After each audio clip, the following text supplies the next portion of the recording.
Hey guys, welcome to another quick guide for King Avalon. Today I'm continuing with the theme of videos I wished I watched when I was starting the game, and I want to talk about heroes. And this is specifically for King of Avalon's Solar Kingdoms. Now this isn't going to cover combat strategies, but explain how they work out of combat and the best way to grow your strength using them. I will probably do another video explaining combat. So to start off, what are heroes? Heroes are special characters in the game who tie into the lore of King of Avalon in some way, and they also give stat bonuses such as troop attack, defense, health, time reductions for healing, training, researching, construction, and some other things. They're a core part of growing yourself in Avalon. You unlock two from the start, which are Sir Bedivere and Tristan, and Elaine of Garlet is unlocked shortly after thanks to the 3-day event. I don't recommend spending too much on these heroes, but I'll talk more about that later as well. So let's talk about heroes a little bit.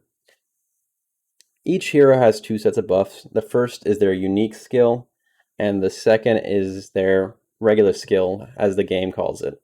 I think a better way to look at this is active versus passive skills. Unique skills are activated when your hero is with your march or garrison on your wall during a defense. The regular skills are passive in the sense that the stats are always active if the hero is appointed in your council, and we'll talk more about the council too later. Besides that, there's a couple more things to note about heroes.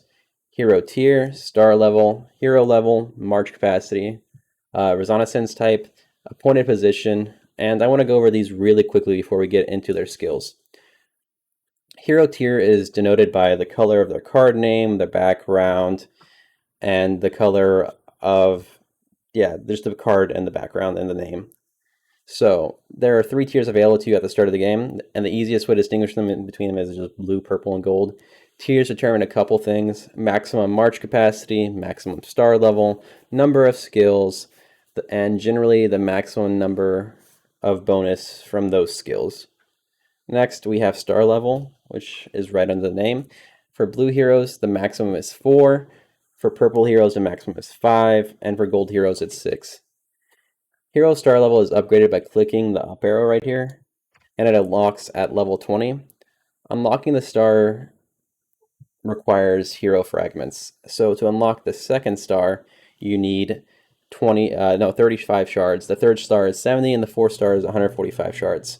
As you can see, this rapidly ramps up, and hero shards are also required to unlock skills. So I do recommend unlocking the skills before you start upgrading the hero star level. But that isn't a hard rule. Once you get around the hero level 35, I think it's fair to upgrade the star level if you're not going to be focusing on the hero, since hero XP is very slow to obtain. And this will give you a good little boost in the meantime, so when you come back to the hero, you get a little stat bonuses, and you'll probably have enough shards to get the next heal anyways. What hero stars do is increase the hero's skill effectiveness by a certain amount, and this can be seen by clicking on pretty much any skill and then going to the star level bonus. You get a bonus to each skill for upgrading the star level.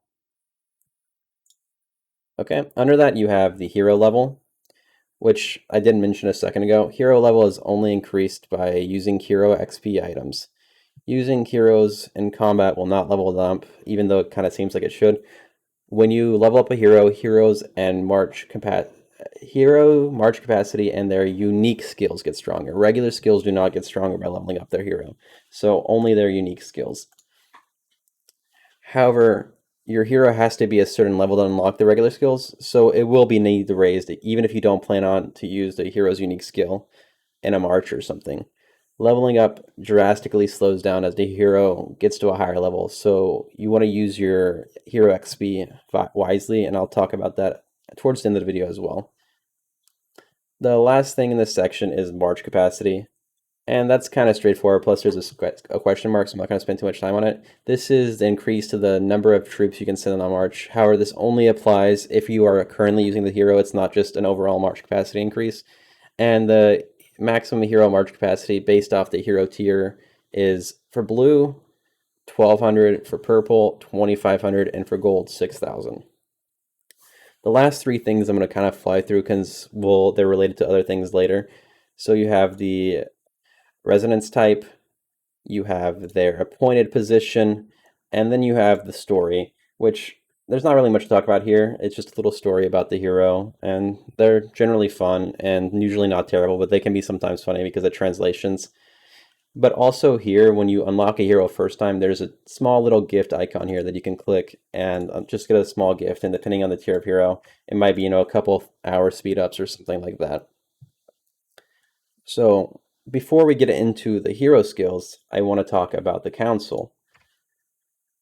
The council can be accessed in two ways. It can be accessed by going to your hero council and clicking hero council, or you can go to your heroes and click appoint heroes. If it's still early into the kingdom, these weapons you see under the hero portraits won't be theirs, and I'm not going to really cover them because they don't directly affect the heroes themselves. They're just kind of tied to the slot. But you can appoint 8 heroes at once, and one of each category. If you don't have a hero for that category, you can't put another hero of another category in there. So what this means that only 8 of your hero's passive skills can be used at once. So there's no reason to upgrade the passive skills of any other heroes, with some slight exceptions. That's about it for the Hero Council. Besides, you have the Covenant. So this here, you can't really do anything in this menu, but if you appoint 2 of the hero in the Covenant, you unlock these bonuses. Really easy, but you nothing to do here. And then the Benefit tab, it just shows you all the benefits added up that you're getting from your heroes. Now, since that's out of the way, I want to talk about skills, because it's kind of important to understand the hero council before you go over the skills. Each hero has 2 unique skills. One of them is always active when they're with your march, and the second one is usually activated by having another hero of the same resonance type in the march. So you can see it says chance when alongside 2 glory heroes. So if you send 2 heroes of the same resonance in a march, you get the second skill activated for both heroes. The reason why I say this is usually how it gets activated because there is a couple unique heroes. So if I go to the hero Bors the Elder, his second skill, you have to be 2 gallantry heroes in a march along with 2 freedom heroes. I mean, well, not along with facing a freedom hero. So this, you can notice their resonance type by looking at the little icon. There's 4 tiers, and they are freedom, gallantry, glory, and posterity. Yeah, sorry, my brain farted for a second. All right, okay. That's about it on the active skills. But just make sure to read them all because of the fact that some aren't always activated by sending 2 in the same march. So, and then now I guess it's finally time to talk about passive skills. These are a little more complicated. You unlock the hero's first passive skill at level 5, and the rest unlock at 15, 25, 35, 40, and 45, and will cost you 5, 10, 15, 20 skill shards to unlock them respectively. That means you need 75 hero shards to unlock all of a gold hero's skills. After unlocking them, level them up by using hero XP items. That's how you level them up. It's just you click on it and, hero XP items. So it can also get hard to level these up. You should never upgrade heroes skills for heroes you do not have appointment because it's a waste of time. Because if you're upgrading skills and it's not upgraded, this is just kind of a waste because you're not actually getting any bonus. This is especially annoying because of the red circle that shows up when you have any hero items, and your low tier heroes are like, "Hey, I want to see my skills get better, and I see you have a hero XP item. You want to give it to me?" I mean, there is exceptions to this rule, and that is heroes like Morghast, who give you skills that usually the gold heroes don't have. So if you want to just have some passive resource generation, you would just equip her when you got off. Or Helois, who gives you gathering speed increases. So there are a couple heroes who are special and have different skills who are worth leveling up, but for the most part, you should never level up heroes like Tristan at the start because there's no reason to upgrade those skills anymore. And I think that's all about hero skills now. I think it's pretty straightforward. So I think I just want to talk about some tips for growing your heroes effectively. I would save your hero XP and hero skill shards until you get your first gold hero. I got one early on, and if you watched my buying guide, you know that you can get a vein for 99 cents. I'll put up a link somewhere for that in this screen if I can figure that out, and in the description if interested. The reason why is heroes get really hard to level up at later points, and you would have better time leveling hero who's worth the investment. Plus, it makes them easier to swap out when you do get a gold hero, like, oh, I'm going to be losing stat bonuses if I put my gold hero in here. And that's kind of a harsh place to be in. So I think level 10 would be the max. You should really push any of the skills and really the hero level until you get a gold hero. Unless, of course, it's one of those special heroes like I mentioned. I didn't realize this early on, and I kind of wish I did because I lost a lot. But I think a good way to look at it is, so if we go to, let me find, if we go to Elaine, so right here we have 35.2% cavalry defense at level 40. But note she's also 3 stars. Gawain is 2 stars. His skill is level 46, but it's still about a 10% increase, even though he's a star level under her. If I were to put him up 1 star level and get this skill to the next level, it would be about an 18% difference. Completely huge. Couple of notes.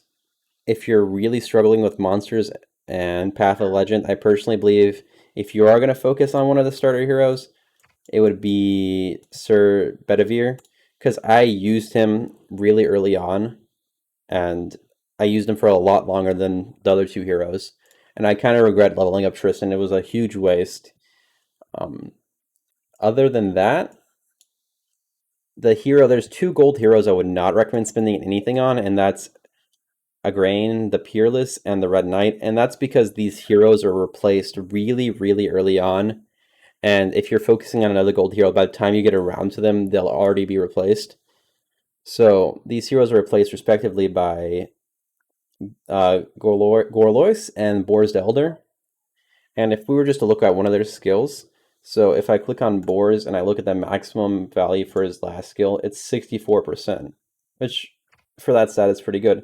If I go to Agrain and I go to the last stat, it's only 30%. It's less than half. And this is the maximum. It shows you the maximum if you don't have the skill unlocked. So it's over double the gain you can get. So they're just not worth spending on. Next, I want to mention how strong alliance is really important. This might seem a little out of place for a video on heroes, but you can get a lot of hero shards at the alliance, including these 2 from earlier and these 3. And also I can get 6 shards a day for Bors, which is one of the most powerful heroes unlocked in my kingdom. And even with these guys, with her, I do recommend still getting her early on just because of the Covenant bonus if you have both her and the Red Knight. Otherwise, I would just dismantle the fragments, which I'll talk about next, because my next tip is kind of controversial. So if you go to Heroes, there's this button called Dismantle Fragments. At the bottom, you can click on a hero and you can click Dismantle. I recommend doing this for every hero that's not golden, and also out of the gold guys, Igraine and the Red Knight. And what this does is it will destroy the hero fragment and give you a soul shard based off the hero fragment.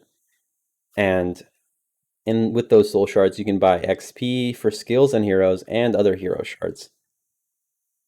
That reason why I recommend this is because when I first started, I saved all of mine. I was like, hey, I want everyone max, but it really takes a long time to grow at the kingdom. So by the time I'm even ready to max the guys I'm not using, I'm sure I'll have their shards again. But before I did this, none of my hero had a level 60 skill, which is the max level. And after I did this, I bought hero XP and skill XP, and I maxed 3 different heroes and all of their skills, and unlocked 3 new skills, and just got significantly stronger for free. If I had bought the same amount of XP items with money that I used from this, it would have been way over $100. And yeah, so I'm going to go ahead and buy some XP because I'm here. Why not? Yeah, so that's that little annoying circle. It's like, hey, come spend on me. And I'll just throw it on her. But yeah, So I think that's about it. And I hope this guide might have helped you a little bit and understand a little more what's going on. And if it did, maybe leave a comment. If you disagree or think I left something out, let me know. I'd love to hear what you think. I hope to keep making these. And if you're interested, please subscribe because I really am kind of new and it'd be helpful to see what you guys are thinking and if I'm doing all right, you know? All right. I'll see you around next time.